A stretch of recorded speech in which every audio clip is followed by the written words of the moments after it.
Hello everyone, how are you? Welcome back to my garden. In today's video I would like to share two things with you actually. The first thing I want to share with you is a couple of gardening tasks that I usually complete in the month of August. And then the second thing that I want to share with you at the same time is sort of my weekly garden maintenance routine.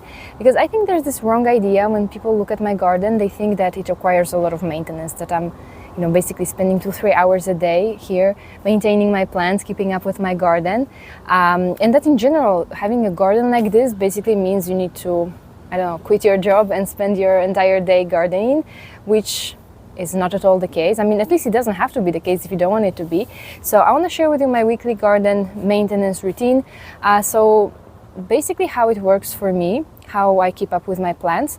And right from the start, I'm going to tell you that there are weeks where I do absolutely nothing other than, doing a quick watering run whenever my plants are thirsty. But I don't water every single day. I water 2-3 times a week. So there are weeks like this when I do absolutely nothing. I just water my plants when they need it. And then there are weeks when I know I have a couple of things to do, especially when it comes to those monthly gardening tasks, a couple of things that I always want to complete in that certain month. Then I know that I have a couple of things to do, so I try to kind of spread it out throughout the week. I know, for example, that I can offer 10, 15, sometimes maybe 20 minutes a day after work. So I try to complete those things, one by one as the week progresses. And that's basically what I want to share with you in today's video. I want to share with you my weekly gardening routine. So without further ado, let's jump straight to Monday. Okay, so today we have watering and fertilizing to do, but before we get into that, I brought home a new plant from grocery shopping. It's per usual, but I couldn't resist. It was only €4, you guys. €4 for this large, beautiful, healthy plant. So this is a variegated kiwi plant. Now that's funny because I always planted for other people, but I never had it in my own garden. So I thought at some point, maybe I should plant one for myself as well, because these are really gorgeous. They grow really well in partial shade. They like bright indirect light. So if you have a north-facing balcony, east-facing balcony, that's actually perfect. You can find them in different bloom color and different foliage. I picked this variegated one because I love variegated plants. Beautiful purple flowers. It blooms from around mid-summer all the way till mid to late autumn. They don't require a lot of maintenance. They're really easy to grow. And though one thing, I was wondering what did I want to say? Sorry, it's the end of the day. My brain isn't functioning. They are not very frost hardy. Yes, that's what I wanted to say. They're not very frost hardy. Honestly, different sources rate them differently. Some sources will tell you that they are only hardy to zone 9, some will say zone 8, zone 7. What I can tell you is that we grow them here in zone 8A, where the temperatures drop to -10 degrees Celsius and they remain below freezing for longer periods of time, and they do really well for us. They remain evergreen in winter. So I'm just quickly gonna pop it into this pot.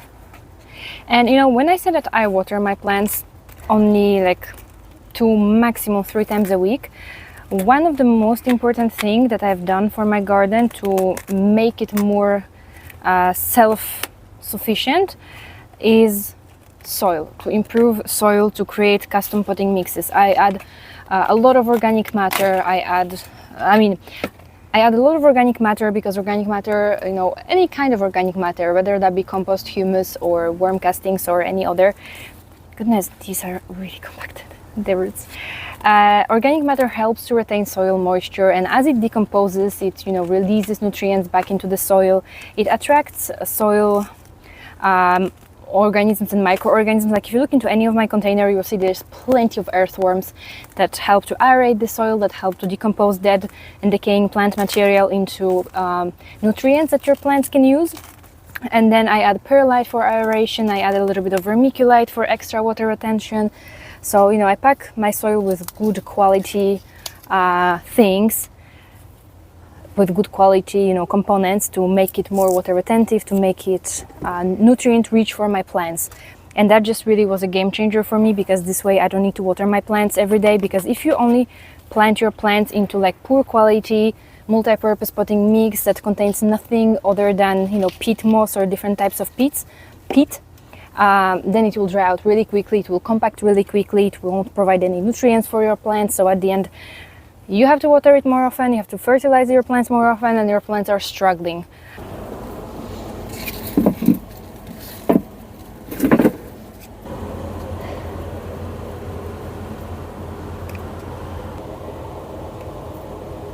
Now, as for fertilizers, I'm using the exact same things I've been using for years, since as long as I have my balcony garden. I like the Playground brand, and I'm using their organic line, Alga Bloom and Alga Grow. They are organic fertilizers with vitamins and algae extracts that provide all the nutrients your plants need at different stages of growth. So Alga Grow is for the growth phase, so when your plants are just leafing out, putting on vegetative growth for all the plants that are not flowering. And then Alga Bloom is for the flowering / fruiting phase, when your plants are blooming or producing fruits or veg. Okay, so today is Tuesday, and yesterday I received my nematodes. They are right here. So because I wasn't able to use them yesterday, I put them in the fridge. So what are nematodes and what I'm gonna do with them? So nematodes are microscopic worms, and there are different types of nematodes, different species of nematodes that can help you fight different pests. In my garden, I don't use any sprays, any chemical pesticides. I always rely on natural predators.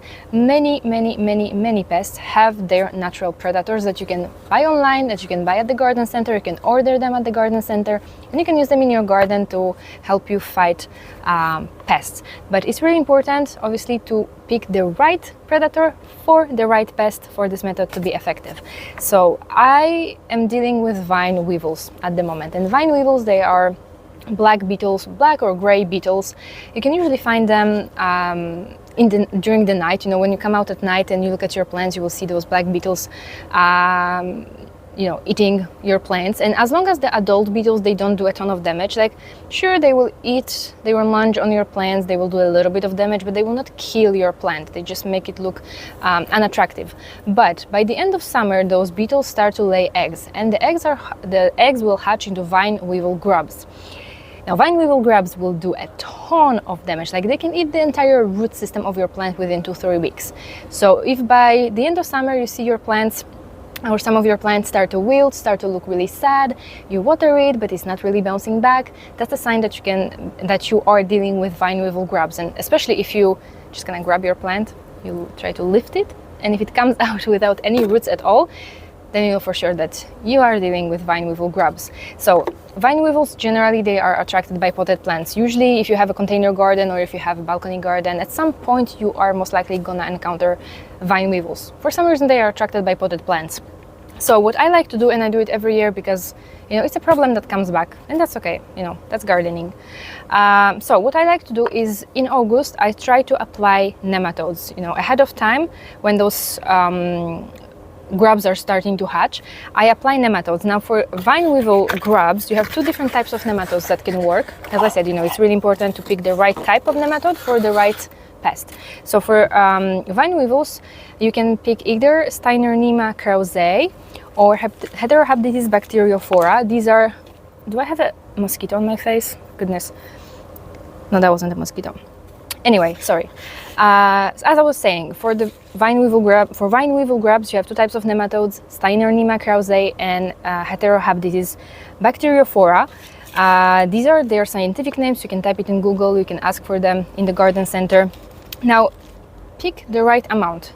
My garden is 17 meters square, but it's not like technically 17 meters square because, you know, it's just a container garden. So I usually buy 5 million nematodes, which usually covers 10 meters square in a real garden situation, or covers large pots. Sometimes I buy a little more. This time I bought two bags of 5 millions, so total of 10 millions, but that's largely enough for the size of my garden. You want to use them as soon as possible because they are living organisms, they are microscopic worms, so you don't want to keep them somewhere on the shelf for half a year because then they will surely be dead and they will serve nothing. So use them as fast as you can. You mix them with water, you water onto your plants, keep the soil moist for the next couple of weeks, and they do a really good job at killing off all the nasty vine weevil grubs without hurting your plants, without hurting any other soil organisms. Now, I don't water it onto every single plant in my garden, just those plants that I know are most susceptible. And in my garden, that's heucheras, that's hostas, hydrangeas, and eventually some fruiting shrubs. Like if you have blueberries, blackberries, raspberries, these also tend to be affected by vine weevils. But just check where you notice damage from the adult beetles, and that's kind of a sign for you which plants can be potentially affected.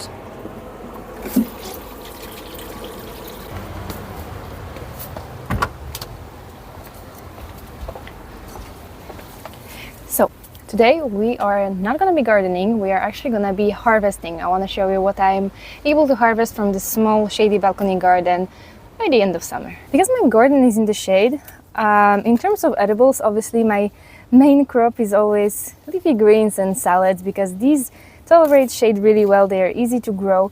So in the spring, I often grow spinach or arugula and then some kind of spring type lettuce. And I grow the same in autumn because these are cool weather crops, short day crops. And then I struggle a little bit in summer because our summers are incredibly hot. Like the temperatures can easily reach 40 degrees Celsius and remain this hot for a really long period of time. So my lettuce will always bolt. Even the types and the varieties that were recommended for summer, they will still bolt. And I tried a couple of varieties this year that were like, they literally had summer in their name, in the name of the variety, and they will still bolt for me. Like the second the temperatures reach 30 degrees Celsius, they bolt. So then I replaced them with this lettuce that I actually found at the garden center. I just picked, some starter plants at the garden center. And this variety is called Rafale. I think that's how you pronounce it. And I read that this variety was commonly grown in the south of France. So I figured, if it survives in the south of France, it will survive here. And I'm really happy with this variety. Like, it's been growing incredibly well. It hasn't bolted, and it's pretty much mid-August now. So I've been harvesting it for the past couple of months, and I've been harvesting like literally bowlfuls of lettuce every single day, and it just keeps growing back. I also grow quite a bit of herbs. This year I created this planter. I just tossed everything together, even though technically these things don't go together. Like dill doesn't really go with basil or with parsley, but I figured like whatever, we are just gonna plant it, we'll see how that goes. And it actually goes really well. Obviously the basil took over the entire space. It always does it. Basil, the bigger the pot, the bigger it will grow. Like the more space you give it, the bigger it will grow. So I have a ton of basil. I will probably cut it at some point and dry it. Then I have some parsley. I have a little bit of dill.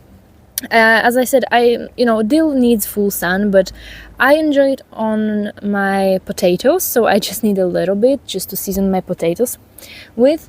So that's largely enough for me. And then I also have chives that I don't really even know since how long I had the same plant. They overwinter here. Chives are actually pretty winter hardy, so it's a perennial plant for me, and I've had it for a couple of years now. And then I'm also harvesting my micro dwarf tomatoes. This has been such an incredible experience. So this whole micro dwarf tomato experiment has been really nice because I've enjoyed so many homegrown tomatoes this year. I would never ever in my dreams imagine that I can grow this many tomatoes in a shady garden. But I think that the thing about micro dwarfs is because they stay so small, they don't require as much energy as any other tomatoes. Like we often say that tomatoes need full sun exposure because they need a lot of energy to put on a decent growth to produce abundantly. And micro dwarfs, they stay so small. Some of them are as short, as you could see, as short as 10 centimeters in height, so they don't require as much energy. So I think that's also one of the reasons why we can grow them successfully with limited sunlight.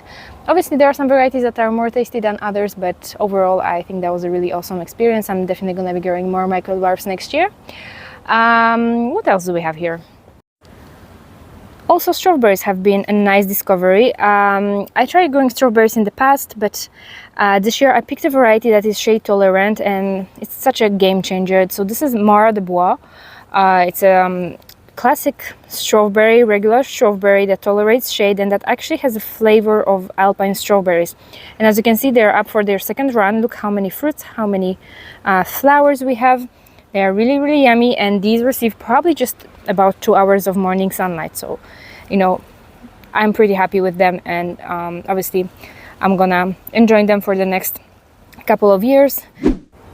So here is my balcony harvest of the day, and I'm able to harvest a bowl like this at least 3-4 times a week, because these plants just keep producing, and because I planted many tomatoes, I have quite a lot of lettuce over there, obviously the huge basil and huge chives, so I can have a fresh homegrown salad, let's say, at least a couple times a week.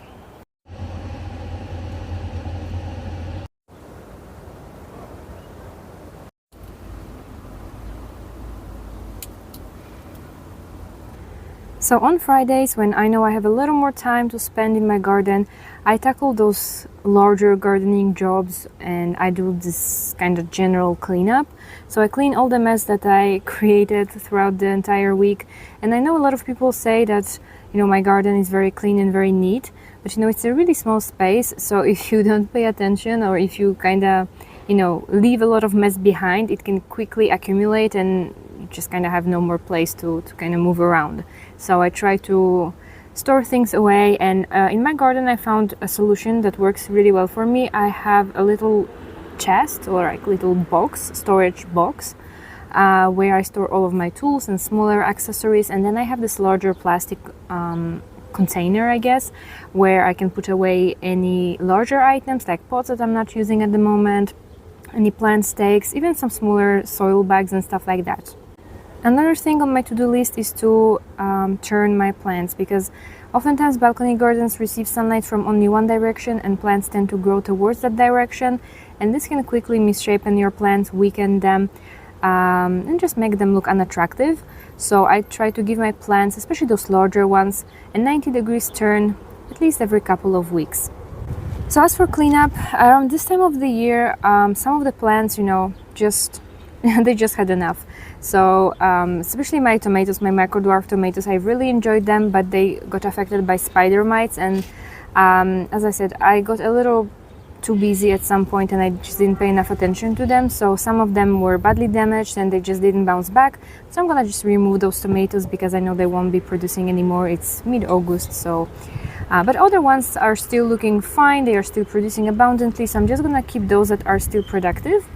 And I will remove any dead and damaged plant material, any spent blooms. I will deadhead some flowers.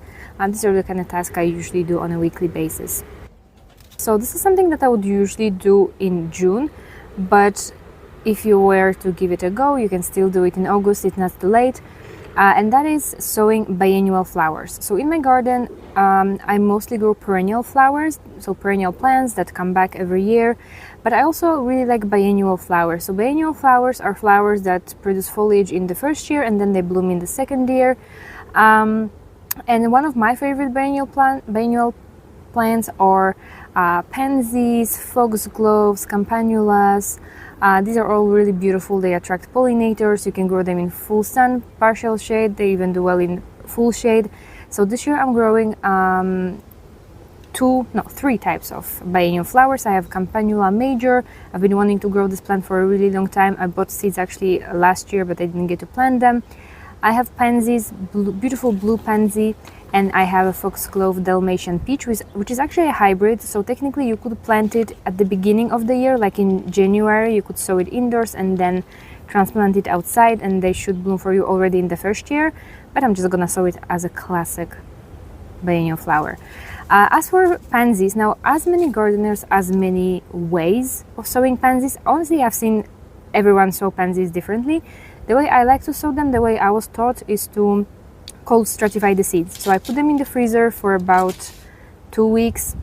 I let them cold stratify to break their dormancy, and then I sow them on the surface of the soil, and then I put them in the darkness. They germinate best in the darkness, so I just put them in a plastic bag, make sure they don't receive any sunlight, and they should germinate within 10 days, maximum 20 days. So I'm gonna take a look at them every now and then. I'm gonna check soil moisture, making sure that it doesn't dry out, and then once I see those first seeds sprout, I'm gonna take them out of darkness and just put them under grow lights. As for foxgloves and campanulas, I put them directly under grow lights. Alright you guys, I hope that you found this video helpful and maybe inspiring to do a couple of things in your own balcony garden. And in any case, I hope that you enjoyed spending some time in the garden with me this week. Thank you so much for watching. We will see each other in the next video. Have a nice week.